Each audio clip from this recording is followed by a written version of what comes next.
Jackson Merrill signed a 9-year, $135 million deal with the Padres.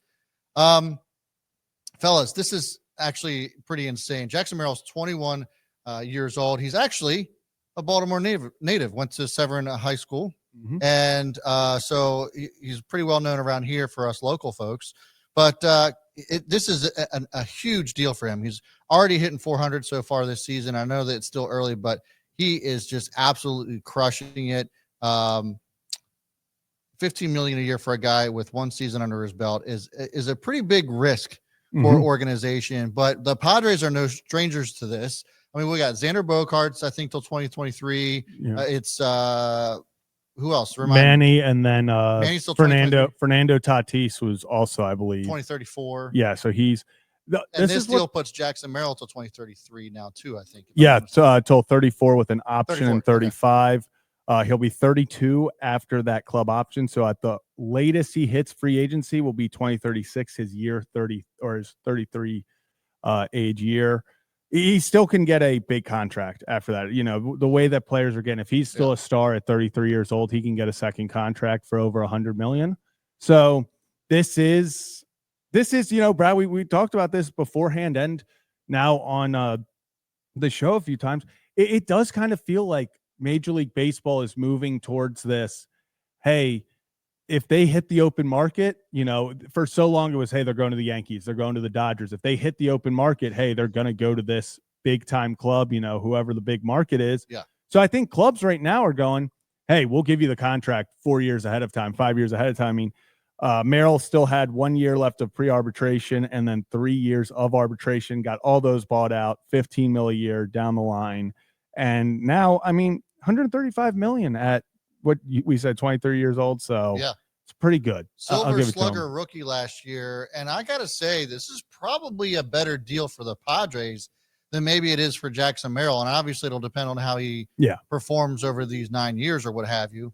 But there's another signing too, which these stories I think are twofold. We're talking about the long-term deals and organizations want to keep lifers. And we're going to reference back to Mark Shapiro in a minute, because I think it's very important after we just talked to him and that some of these deals are coming through. Yeah.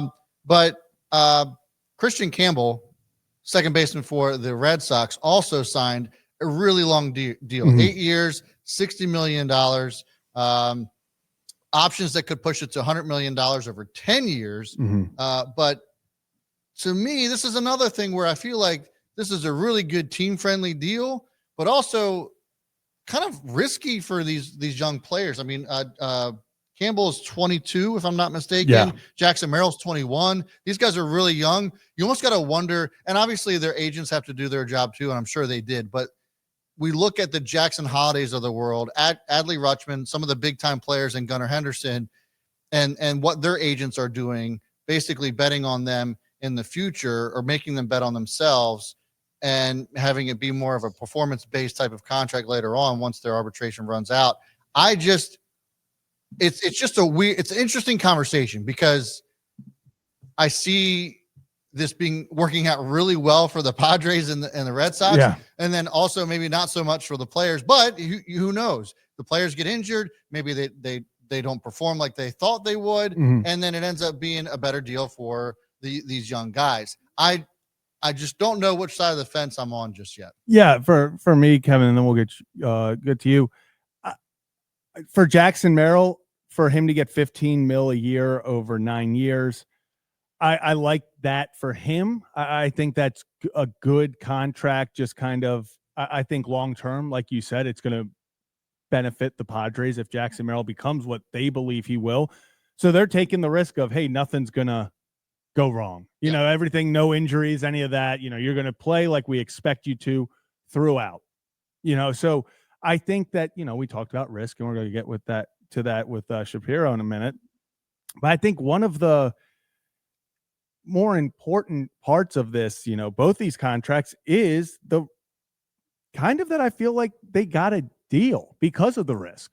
You know, $15 million a year, if Jackson Merrill plays out the way that he could potentially, if in 2031 you're paying $15 million for a 28-year-old Jackson Merrill in the middle of his prime, it's a hell of a deal. Now we go over to Christian Campbell, 8 years, $60 million. We talked about this before the show. This one's a little bit of a head scratcher for me for Campbell. He is the number 6 prospect in all baseball. Personally, I felt like he gets 2 years of his, he gets all of arbitration bought out. He gets 2 years after arbitration, but then there's 2 club options after that. At 28 years old, he is getting a $9.2 million,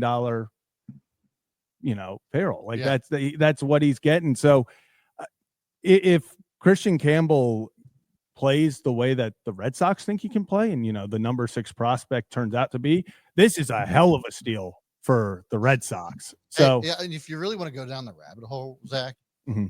you start thinking, okay, there's a lot of rumors about the lockout that could be happening in 26 about, rule changes and market caps and that sort of thing. It almost makes you wonder if a lot of these teams with the Padres and Red Sox most recently today, if they're thinking about that already. Yeah. But getting a little bit back into the, the contract, Kevin, before we get into what kind of we talked about with Shapiro, overall, what just, these guys signing early, it's really just baseball, obviously, because in football and stuff like that, you have certain years that you have to let pass before you can even start contract extensions. So it is a risk for teams. We've seen that, but it is also a risk for players. Where, I just talked about Christian Campbell. I mean, he's not making a lot of money. He's making a lot of money. I mean, $80 million is a lot of money. But in hindsight, when you get everything, look at compared to the rest of the scale, at 30 years old, at 29, he's only making 13.2, and that could be an absolute steal for them. So, Ken, what are your thoughts on it all? I mean, I think it's great business for the teams because you're right, Zach. It does involve a little bit of risk where, if you invest in these young guys and they end up just plateauing or their production falls off, you're on the hook for that money. But if you do reach that, or if they reach that star potential, all of a sudden, for the next 6, 7, 8, 9, whatever that contract is, you have a steal. So, I mean, I like this approach from teams because the risk, I think there's a lot of it, but I think the reward outweighs it, in my opinion, where it can be difficult with the longer term contracts to see a light at the end of the tunnel because not every one of these is going to work out. Like if you had told me, like if you want to bring it to like a Baltimore perspective, like Jackson Holiday, for example, if the Orioles signed Jackson Holiday to an 8-year, $60 million contract, I'd be partying on the roof. I'd be throwing like these deals for these prospects that show potential, that have a long career ahead of them. Hopefully, I think the risk is more than worth it because for the players, a young guy, that's a lot of money. Now, obviously, they could be making hundreds of millions of dollars if they decide to bet on themselves. But I don't blame players for taking stability at a young age because there is no guarantee for these guys where you could be on a career trajectory of MLB All-Star or Hall of Fame or whatever you want to call it. And then maybe an injury derails your career. And then all of a sudden, no team wants you, no team wants to pay you. And all of a sudden, that $100 million contract you're looking at, or $200 million contract you're looking at, all of a sudden is like, well, we're not going to take the risk on you. So it gives stability. Plus, because these guys are so young, it does give them the opportunity to hit free agency again. And assuming, let's just say Jackson Merrill becomes the star, he'll be able to hit free agency, late 20s, early 30s, and probably get a huge payday that maybe he could have gotten in his mid-20s, but he has a stability, and it's less risk for the players, more risk for the teams, but because the teams take on more risk, obviously they get the better deal. Yeah, and I think, we did an interview with Mark Shapiro, president and CEO of the Toronto Blue Jays. He kind of spoke about this, and more specifically to Vladimir Guerrero Jr.'s contract and what that can mean for the team, what it can mean for him as far as his legacy is concerned, but then also just weighing out the risk and that sort of thing. So do we have that clip, yeah. Zach, that you can pull up? Yeah. Let's take a listen. With every young player. Multi-year contracts for young players before they reach free agency are about sharing risk. And what you're trying to do is look at the sweet spot between where the team is comfortable accepting the risk of injury, dips in performance, long-term projections of what happens as they age, where the player has to be comfortable as giving up the unknowns of what they could potentially make in the marketplace. and they have to place a premium usually on being in that one spot. And you're searching, and the negotiation is all about searching for the sweet spot. That's the fact. It's like, where do we get to that overlap of we're both comfortable sharing risk at this level, understanding each other's risk, and how can we structure a deal which makes us both feel good in the end.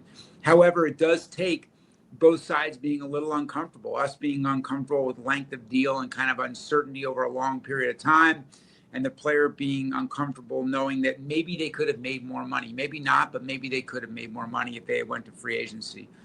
So usually there has to be a premium and a desire on what it means to that player to be a legacy player, to stay in that market, to be a part of that, and really become a part of that community. Yeah, I think it's a great point you make, because I do think people sometimes forget that. It's not that you don't have a desire or the player doesn't have a desire, but how much are you willing to risk on? Yeah, and so I am trying to think about how I want to articulate this, because there is like a certain risk that players are going to take. There's a risk that the team's going to take, and then you just have to figure out what makes sense to you. My thing is, it's like Juan Soto, for example, gets seriously injured. He's out for the season. That's going to cost the Mets several $100 million, or what, $75 million? Yeah. Right? So 750 over 10 years. What was his contract? Yeah, I mean, ridiculous. Anyway, yeah, it's absolutely insane. You're right. It's costing you an entire year of salary for a guy who's not playing. Shohei Ohtani has a lot of that deferred, but still the risk remains the same. Whereas on the other side of it, it's the player too that could end up getting injured and not getting paid. So I just, or maybe overperforming their contract also is the kind of like the bigger risk too. So there is going to be happy medium. I think that at the end of the day, it just comes down to what that player is comfortable with. And we've talked about this with Corbin Burns. Corbin Burns would have had to been offered the world to not go to Arizona. So it's just it's just interesting dynamic, and the conversation is going to continue. I just find it fascinating. Yeah, I do too. And Kevin, you want to go? Well, no, you go, then I'll go after you. You're good. I was just going to say, I love the part where he talked about the sweet spot, because both sides are going to be a little bit uncomfortable with the deal. And I'm sure, we talk about these deals. I'm sure the Red Sox are going, hey, we think we made a really good deal with Christian Campbell, but if he flails out, if he doesn't do anything, if he's not that great and he only is like a career 225 hitter, whatever it may be, then we're paying in 2032, we're paying $16 million for him still. There is that risk there. But if you're Christian Campbell right now you're saying, okay, all of a sudden in let's say by 2029, I'm 27, I'm a perennial MVP caliber, contender. I'm only getting paid $6.2 million, and it's not getting that big contract anytime soon. I'm still waiting potentially 5 years. So there is that risk by both sides of the player has to be comfortable with saying, hey, no matter what I do now, this is the price I'm getting for the next 10 years, for the next 8 years, because it's not a performance based anymore. Through arbitration, it doesn't matter if you hit 40 home runs and drove in 150 the year before, or you hit 4 home runs and drove in 10. You're getting the same amount. So that risk by both sides, you talk about the length for the team and just kind of the overall pay for the players. We've seen this go both ways. Yeah. We've seen guys get massive contracts, and suddenly it's like you look back and you're like, wow, the team messed up there. Then we've seen guys get massive contracts, and you look back after 5-6 years and you're like, this is the biggest steal in baseball history. So Kevin, what are your thoughts real quick? Yeah, I just have two quick points, one relating back to you, Zach, and then one to you, Brad. I think, first of all, Zach, what you were saying about, the length and the money and all that, you're talking about $16 million now. What's the state of the MLB going to be in 10 years? What is $16 million a year going to look like in 10 years? It's probably going to look like a cheaper contract compared to some of the other big deals in the league. So, you're talking about a deal that even if this doesn't pan out for a team and the player sinks or gets injured or it's not worth the investment, $16 million in 10 years will probably just like, it's a little blip. It hurts a little bit, but it's not going to be that massive thing. And then, Brad, back to your point about Juan Soto. I mean, I know we've talked about it a ton, but, he did turn down that deal from Washington. He had the opportunity to say, hey, what was it, 400 million or some deal like that is still a lot compared to what we're talking about. But he could have said, all right, I'm just going to take this deal. I'm already a great player. That's a lot of money. But he said, you know what?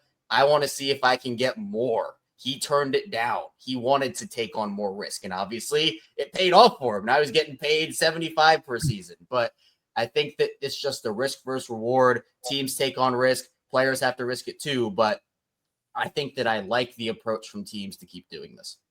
Yeah, absolutely. I think it's good for the game. It's good for fans, especially to be able to build a relationship with a player that they can cling themselves to. You know, there for a while, the Ken Griffey Juniors and Cal Ripkens of the world just didn't exist. Yeah. And it's kind of cool to see that dynamic starting to come back, and at least teams willing to roll the dice on somebody when it comes to just being a lifer of their organization.